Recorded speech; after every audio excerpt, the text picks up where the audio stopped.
everyone.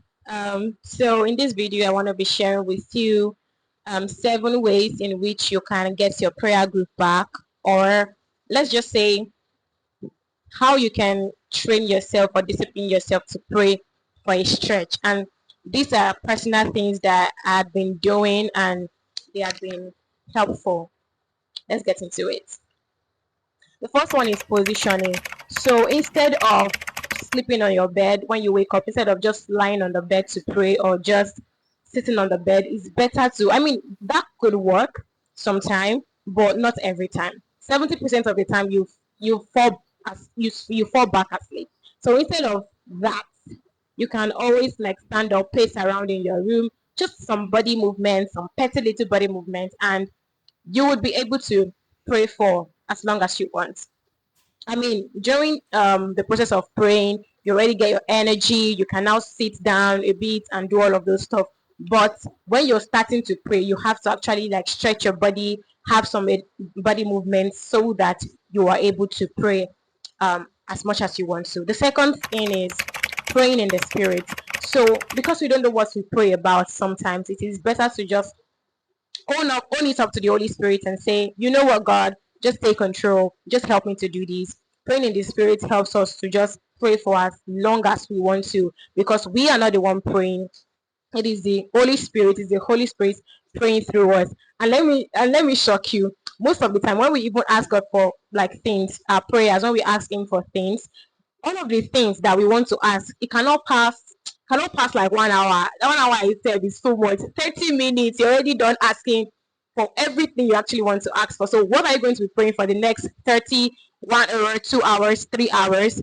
Definitely pray in the spirit, because there are some things that we don't even know that we should pray for, but the Holy Spirit helps us to pray about them. Yeah. Um Sorry, I'm just checking my mic to see if it's working. All right. The third thing is using a chapter in the Bible to pray. So you can just pick like a particular chapter, maybe a Bible verse you've been reading and it's standing out for you or to you. Can just say, maybe like Psalm 23. You can pick it out and say, "Oh, I'm using this particular verse to pray." You can just pick each of the verse. By the time you pray 10 minutes on each verse, there are even some verses that are lengthy that you can even break into two. By the time you pray all these verses, like 10 minutes, you already pray for like 1 hour, 2 hours ish. So using a particular verse in the Bible to pray is very, very valid when it comes to getting your prayer groove back or praying for a stretch. The next one is music. Music. See, this is top secret I'm giving y'all. Music can help you to pray for as long as you want to. I promise. Music, when you plug your ears into music, gospel music, chants, live performances, top secrets, you guys. I'm serious. Listen to live performance. I don't know about anyone, but for me, I love live performances. Like, people are singing from the deepest part of their heart, like no filter, no nothing. It's just raw, real, and it really can help you. It can help you to pray better, to pray for a longer time. Also, chants, instrumentals, um sounds, just sounds, spiritual sounds, worship can really help you to pray for as much as you want. And then the next one is asking someone to pray for you. So sometimes we don't even know that we don't even feel like praying. You can just ask someone, a friend, maybe sibling or something, to pray for you, and through that you're actually getting energized spiritually, and you're also able to pray. The next thing is podcast, listening to podcast, sermon, and the likes of that.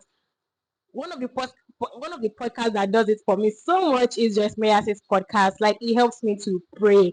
Like, when you listen to a podcast and you're like, God, I need to pray about this. I need to pray about heart. I need to pray about attitude. I need to pray about having the fruit of the spirit and all of those things. So it really helps you to pray. And the last thing I'm going to be mentioning here is timeline. Having a timeline to your prayer time is very, very essential, because you're not just, let's see how it goes. You're actually putting a time to it. Oh, today I'm praying for 30 minutes.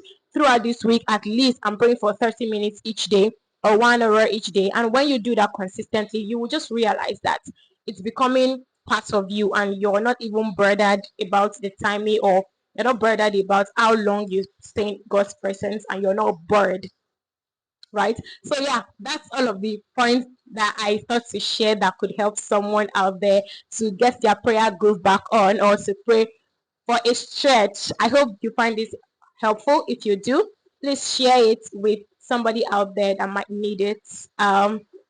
See you in my next one. Bye.